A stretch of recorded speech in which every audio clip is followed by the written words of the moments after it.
Highlight ਕੀਤੀ ਹੈ ਕਿਉਂਕਿ ਇਹ ਉਹ ਲੋਕੀ ਨੇ ਜਿਹੜੇ ਉੱਤੇ ਆਏ ਨੇ ਗ੍ਰਾਸ ਰੂਟ ਲੈਵਲ ਤੋਂ। ਤੇ ਸਾਡੇ ਨਾਲ ਰਿਹਾਨ ਬੱਟ ਸਾਹਿਬ ਮੌਜੂਦ ਨੇ, ਸਾਬਿਕ ਕਪਤਾਨ ਪਾਕਿਸਤਾਨ ਹਾਕੀ ਟੀਮ। ਬੱਟ ਸਾਹਿਬ, ਕਿੱਦਾਂ ਵੇਖਦੇ ਹੋ ਪਾਕਿਸਤਾਨ ਦੀ ਫਾਈਟ ਨੂੰ? ਪਾਕਿਸਤਾਨ ਟੀਮ ਪ੍ਰੋ ਲੀਗ ਵਿੱਚ ਜਦੋਂ ਹਿੱਸਾ ਲੈਣ ਜਾ ਰਹੀ ਸੀ ਤੇ ਮੈਂ ਉਦੋਂ ਵੀ ਗੱਲ ਕਹੀ ਸੀ ਕਿ ਪਾਕਿਸਤਾਨ ਟੀਮ ਪ੍ਰੋ ਲੀਗ ਦੇ ਮੈਚਾਂ 'ਚ ਤੁਸੀਂ ਪਾਕਿਸਤਾਨ ਟੀਮ ਨੂੰ ਜਿੱਤਦਾ ਨਹੀਂ ਦੇਖਣਾ ਕਿ ਪਾਕਿਸਤਾਨ ਟੀਮ ਜਿੱਤਦੀ ਹੈ ਕਿ ਨਹੀਂ ਜਿੱਤਦੀ। ਪਾਕਿਸਤਾਨ ਟੀਮ ਅਸਲ 15 ਤੋਂ 16 ਸਾਲ ਬਾਅਦ ਟੌਪ 8 ਟੀਮਾਂ ਨਾਲ ਖੇਡਣ ਜਾ ਰਹੀ ਹੈ। ਤੇ ਪਹਿਲਾ ਮੈਚ ਹਾਲੈਂਡ ਨਾਲ ਖੇਲੀਏ, 5-2 ਤੋਂ ਹਾਰ ਗਏ ਨੇ। ਕੋਈ ਐਸੀ ਗੱਲ ਨਹੀਂ ਕਿ ਇਹ ਸਿੱਖਣ ਦਾ ਇੱਕ ਜਿਹਨੂੰ ਕਹਿੰਦੇ ਨੇ ਲਰਨਿੰਗ ਪ੍ਰੋਸੈਸ ਵਿੱਚ ਹੈਗੇ ਨੇ ਇਹ ਮੁੰਡੇ, ਕਿਉਂਕਿ ਪਾਕਿਸਤਾਨ ਟੀਮ ਪਹਿਲੇ ਲੋਕੀ ਕਹਿੰਦੇ ਸਨ ਕਿ ਜੀ ਪਾਕਿਸਤਾਨ ਟੀਮ ਨੂੰ 10-10 ਗੋਲ ਹੋਣਗੇ, ਲੇਕਿਨ 10-10 ਗੋਲ ਕਦੀ ਵੀ ਨਹੀਂ ਹੋਏ ਪਾਕਿਸਤਾਨ ਟੀਮ ਨੂੰ। ਪਾਕਿਸਤਾਨ ਟੀਮ ਦੁਨੀਆ ਦੇ ਨੰਬਰ 1 ਟੀਮ ਨਾਲ ਵੀ ਖੇਲੀ ਹੈ ਤੇ ਇਹੀ ਰਿਜ਼ਲਟ ਰਿਹਾ, ਕਦੀ 4-2 ਹਾਰ ਗਈ, ਕਦੀ 4-4 ਬਰਾਬਰ ਹੋ ਗਿਆ, ਕਦੀ 5-3 ਤੋਂ ਹਾਰ ਗਏ, 5-2 ਤੋਂ ਹਾਰ ਗਏ, ਇਹੀ ਸਕੋਰ ਰਿਹਾ। ਲੇਕਿਨ ਪਾਕਿਸਤਾਨ ਟੀਮ मैं उम्मीद करना कि अगले मैच फिनिश क्यों नहीं कर पाती साडी टीम? जी सॉरी, मैं क्या टीम साडी फिनिश क्यों नहीं कर पाती ना? यही वजह रहती है कि 4-4 तो बराबर हो रहा है, 5-5 तो हो रहा है। देखो पाकिस्तान टीम इसलिए बड़ी देर बाद थल्लियों उत्ते नूं आ रही है ते, लेकिन गल तो सिर्फ इन्नी हैगी ना, पाकिस्तान टीम शायद उत्ते नूं आ जावे, फिनिश कर लवे सारियां चीज़ां। पाकिस्तान प्लेयरां नूं डेली अलाउंसेस मिल जाण, क्योंकि मेरे ख्याल है प्रो लीग के भी जाने तो पहले पाकिस्तान टीम के मुंडियां को डेली अलाउंसेस नहीं मिले। लेकिन ਇਹ ਕਿਹਾ ਜਾ ਰਿਹਾ ਸੀ ਨਾ ਕਿ 5 ਕਰੋੜ ਦਾ ਜਿਹੜਾ ਬਜਟ ਮੰਗਿਆ ਸੀਗਾ ਫੈਡਰੇਸ਼ਨ ਨੇ, ਉਹ ਸਕੂਨ ਵਿੱਚ ਹੈਗਾ ਜਾਂ ਕਿੰਨਾ ਕੁ ਉਹਦਾ ਤੁਸੀਂ ਖਿਆਲ ਰੱਖਿਆ, ਉਹਦਾ ਘਰ-ਬਾਰ ਸਕੂਨ ਵਿੱਚ ਹੋਏਗਾ ਤੇ ਆਪਣਾ ਜਿਹੜਾ 100% ਦੇ ਪਾਏਗਾ ਨਾ ਗਰਾਊਂਡ ਦੀ। ਇਹ ਚੀਜ਼ਾਂ ਵੀ ਮੈਟਰ ਕਰਦੀਆਂ। ਤੇ ਬੱਟ ਸਾਹਿਬ, ਇਹ ਵੀ ਕਿਹਾ ਜਾ ਰਿਹਾ ਸੀ ਨਾ ਕਿ 5 ਕਰੋੜ ਦਾ ਜਿਹੜਾ ਬਜਟ ਮੰਗਿਆ ਸੀ ਉਹਨਾਂ ਨੇ, ਇਹ ਫੈਡਰੇਸ਼ਨ ਨੂੰ ਲੱਭ ਗਿਆ ਹੁਕੂਮਤ ਤਰਫੋਂ, ਤੇ ਹੁਣ ਦੇ ਜਿਹੜੇ ਮਾਮਲਾਤ ਨੇ ਅਲਾਉਂਸਸ ਵਗੈਰਾ ਨੇ, ਇਹ ਤਾਂ ਹੁਣ ਪੂਰੇ ਹੋ ਜਾਣੇ ਚਾਹੀਦੇ। देखो जिन में तो थोड़ी जी ला इल्म है ने मेरे ख्याल में सारे जो गवर्नमेंट ने 5 करोड़ दिता है, इन्होंने 35 करोड़ का बना के भेजा सी पाकिस्तान हॉकी फेडरेशन ने बजट। जिहड़ा 25 करोड़ रुपया पाकिस्तान गवर्नमेंट ने प्रूव किया सी, वो यह प्रूव किया सी कि पाकिस्तान दे मुंडियां दी डेली अलाउंसेस, उन्होंने ऑफिशियलां दे डेली अलाउंसेस और सारे ने डेली अलाउंसेस पा के जिहड़े भेजे सन इन्होंने, वो 35 करोड़ बनता सी पूरी प्रो लीग का खर्चा। तो उन्होंने कहा सी यह साडी डोमेन विच नहीं हैगा, असीं 25 करोड़ ट्रैवलिंग मुंडियां दी रहन सहन खाना पीना टिकटिंग ये सारी चीज़ां असीं देखांगे, तो बाकी डेली अलाउंसेस का जिहड़ा 10 करोड़ है, तो इन्होंने मुफ्ती साहब ने वादा किया सी ते राणा मुजाहिद साहब ने कि जी असीं वो 10 करोड़ का रेंज आप करांगे।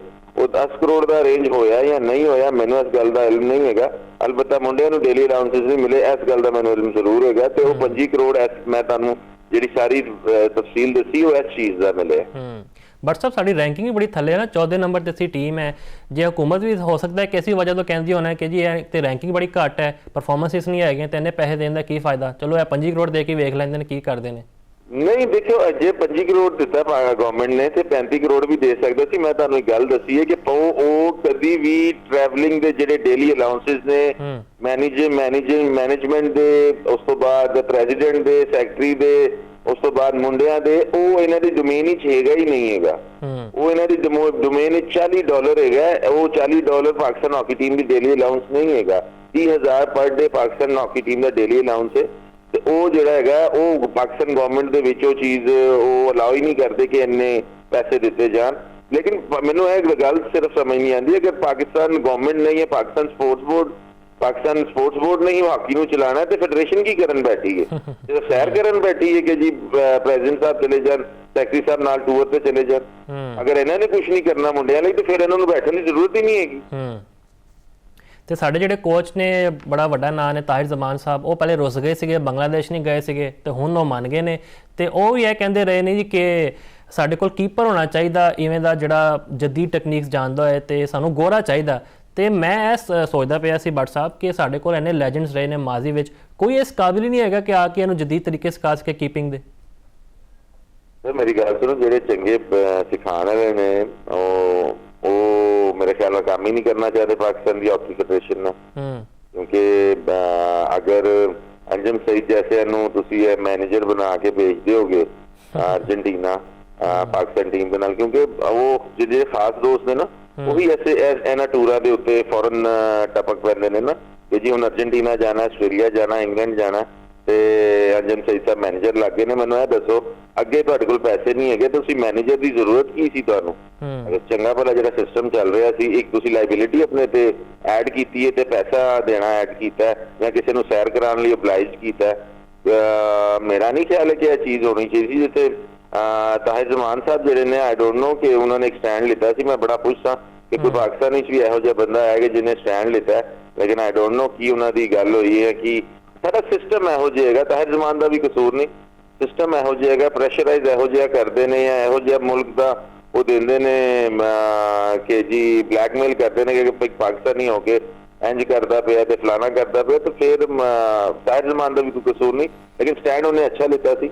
ਬਟ ਆਈ ਡੋਂਟ ਨੋ ਕਿ ਅੱਗੇ ਕੀ ਇਹਨਾਂ ਦੀ ਗੱਲ ਦਾ ਪਾਈਏ, ਕੀ ਹੋਇਆ ਕੀ ਨਹੀਂ ਹੋਇਆ, ਕੀ ਸਿਲਸਿਲਾ ਇਹਦਾ ਚੱਲਿਆ। ਲੇਕਿਨ ਪਾਕਿਸਤਾਨ ਟੀਮ ਨੂੰ ਇਸ ਲਈ ਅਗਰ ਮੈਂ ਕਹਾਂ ਕਿ ਤਾਹਿਰ ਜ਼ਮਾਨ ਦੀ ਜ਼ਰੂਰਤ ਹੈ, ਤਾਹਿਰ ਜ਼ਮਾਨ ਸਾਹਿਬ ਨੂੰ ਜ਼ਰੂਰ ਰਹਿਣਾ ਚਾਹੀਦਾ, ਲੇਕਿਨ ਆਪਣੀ ਪਾਕਿਸਤਾਨ ਹਮੇਸ਼ਾ ਉਦੋਂ ਬਣਦੀ ਹੈ ਜਦੋਂ ਕੋਚ ਕਿਸੇ ਚੀਜ਼ ਤੇ ਸਟੈਂਡ ਲਵੇ ਤੇ ਉਹ ਸਟੈਂਡ ਬਰਕਰਾਰ ਰੱਖੇ ਆਪਣਾ, ਤੇ ਫਿਰ ਮੁੰਡੇ ਵੀ ਜਿਹੜੇ ਨੇ ਉਹਦੇ ਪਿੱਛੇ ਇੱਕ ਕਮਾਂਡ ਹੋ ਜਾਂਦੀ ਹੈ ਕੋਚ ਦੀ। ਲਿਹਾਜ਼ਾ ਦੇਖੋ ਨੈਕਸਟ ਆਉਣ ਵਾਲੇ ਵਕਤ ਵਿੱਚ ਇਸ ਸਿਲਸਿਲੇ ਨੂੰ ਕਿਸ ਤਰ੍ਹਾਂ ਹੈਂਡਲ ਕੀਤਾ ਜਾਵੇ ਜਾਂ ਕਿਸ ਤਰ੍ਹਾਂ ਚੱਲਦਾ। ਤੇ ਬਟ ਸਾਹਿਬ ਜਿਹੜੇ ਸਾਡੇ ਕ੍ਰਿਕਟ ਦੇ ਇਵੈਂਟ ਹੁੰਦੇ ਨੇ PSL ਦੇ, ਇਸ ਤਰ੍ਹਾਂ ਹਾਕੀ ਦੇ ਕੋਈ ਅਸੀਂ ਇਹਦੇ ਡੋਮੈਸਟਿਕ ਇਵੈਂਟਸ ਨਹੀਂ ਵੇਖਦੇ, ਤੇ ਇੰਡੀਆ ਸਾਡੇ ਕੋਲੋਂ ਬਹੁਤ ਅੱਗੇ ਹੈ ਇਸ ਵਜ੍ਹਾ ਤੋਂ। ਤੁਸੀਂ ਸਮਝਦੇ ਹੋ ਇਹੀ ਉਹ ਰੀਜ਼ਨ ਹੋ ਸਕਦੀ ਹੈ ਕਿ ਸਾਡੀ ਹਾਕੀ ਅੱਜ ਪਿੱਛੇ ਹੈ? ਕਿਉਂਕਿ ਜਿਹੜਾ ਪਿੰਡਾਂ ਥਾਵਾਂ ਤੋਂ ਆਉਣਾ ਚਾਹੁੰਦੇ ਨੇ ਅੱਗੇ ਲੋਕੀ, ਉਹ ਤਾਂ ਫਿਰ ਨਹੀਂ ਆ ਸਕਣਗੇ। ਦੇਖੋ ਮੈਂ ਸਿਰਫ ਇੱਕ ਗੱਲ ਕਰਨਾ ਵਾ, ਮੈਂ ਇੰਡੀਆ ਦੇ ਵਿੱਚ ਡੋਮੈਸਟਿਕ ਹਾਕੀ ਦਾ ਸਟਰਕਚਰ ਬਹੁਤ ਅੱਛਾ ਹੈ। ਲੀਗ ਤੇ ਉੱਥੇ ਵੀ ਨਹੀਂ ਹੁੰਦੀ ਹੁਣ ਹਾਕੀ ਦੀ, ਲੇਕਿਨ ਪਾਕਿਸਤਾਨ ਦੇ ਵਿੱਚ ਬੇਸ਼ੱਕ ਡੋਮੈਸਟਿਕ ਸਟਰਕਚਰ ਅੱਛਾ ਨਾ ਹੋਵੇ, ਲੇਕਿਨ ਸਾਲ ਵਿੱਚ ਇੱਕ ਵਾਰੀ ਲੀਗ ਕਰਾ ਲੈਣ PSL ਟਾਈਪ ਦੀ, ਪਾਕਿਸਤਾਨੀ ਹਾਕੀ ਫਿਰ ਨੌਜਵਾਨ ਖੇਲਣਾ ਸ਼ੁਰੂ ਹੋ ਜਾਣਗੇ, ਬੱਚੇ ਖੇਲਣਾ ਸ਼ੁਰੂ ਹੋ ਜਾਣਗੇ। ਇੱਕ ਅਟਰੈਕਸ਼ਨ ਅਜੀਬੋ ਗਰੀਬ ਹੈਗੀ ਹੈ ਲੀਗ ਦੀ, ਤੇ ਨਾਲੇ ਮੁੰਡਿਆਂ ਨੂੰ ਪੈਸੇ ਵੀ ਲੱਭਣੇ ਸ਼ੁਰੂ ਹੋ ਜਾਣਗੇ। ਤੇ ਮੇਰੇ ਖਿਆਲ ਨਾਲ ਪਾਕਿਸਤਾਨ ਦੇ ਵਿੱਚ ਸਭ ਤੋਂ ਜ਼ਰੂਰੀ ਲੀਗ ਕਰਾਉਣਾ ਹੈਗਾ, ਔਰ ਕੋਈ ਇੰਨਾ ਵੱਡਾ ਰਾਕਟ ਸਾਇੰਸ ਵੀ ਨਹੀਂ ਹੈਗੀ। ਬੜਾ ਮਰ ਕੇ ਬੜਾ ਖਰਚਾ ਹੋਏਗਾ ਬਿਹਤਰੀਨ ਲੀਗ ਕਰਾਉਣ ਦਾ, 30 ਤੋਂ 40 ਕਰੋੜ ਰੁਪਇਆ ਖਰਚਾ ਆਏਗਾ, ਜਿਹਦੇ ਚ ਲੀਗ ਹੋ ਜਾਏਗੀ। ਕ੍ਰਿਕਟ ਅੰਦਰ ਹਿਊਜ ਨਹੀਂ ਹੋਏਗੀ, ਲੇਕਿਨ ਤੁਸੀਂ 15 ਦਿਨਾਂ ਵਿੱਚ ਇਹਨੂੰ ਫਿਨਿਸ਼ ਕਰ ਸਕਦੇ ਹੋ ਇਸ ਲੀਗ ਨੂੰ। ਤੁਸੀਂ ਗੋਰੇ ਨੂੰ ਵੀ ਬੁਲਾ ਸਕਦੇ ਹੋ ਬਾਹਰੋਂ, ਕੋਈ ਇੰਨੇ ਬਜਟ ਨਹੀਂ ਇੰਨਾ ਨਹੀਂ ਹੋਏਗਾ, ਕਿਉਂਕਿ ਜਿਹੜਾ ਗੋਰਾ ਹੈਗਾ ਉਹ ਆਪ ਆ ਕੇ ਪਾਕਿਸਤਾਨ ਖੇਲਣਾ ਚਾਹੁੰਦਾ। ਉਹਨਾਂ ਦੇ ਵੱਡਿਆਂ ਨੇ ਵੀ ਉਹਨਾਂ ਨੂੰ ਇਹੀ ਦੱਸਿਆ ਹੋਇਆ ਕਿ ਜੀ ਪਾਕਿਸਤਾਨ ਹਾਕੀ ਦੇ ਵਿੱਚ ਇੱਕ ਬਹੁਤ ਨਾਮ ਸੀ, ਤੇ ਪਾਕਿਸਤਾਨ ਦੇ ਖਾਣੇ ਤੇ ਚੀਜ਼ਾਂ ਬਹੁਤ ਫੇਮਸ ਮਸ਼ਹੂਰ ਨੇ, ਤੇ ਹਰ ਬੰਦਾ ਆਉਣਾ ਚਾਹੇਗਾ ਪਾਕਿਸਤਾਨ ਖੇਲਣ ਵਾਸਤੇ, ਲੇਕਿਨ ਇਹ ਸਟੈਪ ਚੁੱਕੇਗਾ ਕੌਣ? ਬਿਲਕੁਲ ਰਿਆਨ ਭੱਟ ਸਾਹਿਬ, ਸਾਡੀ ਵੀ ਇਹ ਦੁਆ ਹੈ ਕਿ ਪਾਕਿਸਤਾਨ ਦੀ ਹਾਕੀ ਟੀਮ ਅੱਗੇ ਵਧੇ, ਜਿਹੜਾ ਪ੍ਰੋ ਲੀਗ ਤੋਂ ਇਲਾਵਾ ਅੱਗੇ ਵਰਲਡ ਕੱਪ ਵੀ ਆਇਆ, ਜਿਹੜੇ ਵੀ ਇਵੈਂਟਸ ਆਏ ਨੇ ਪਾਕਿਸਤਾਨ ਦਾ ਪਰਚਮ ਬੁਲੰਦ ਹੋਏ।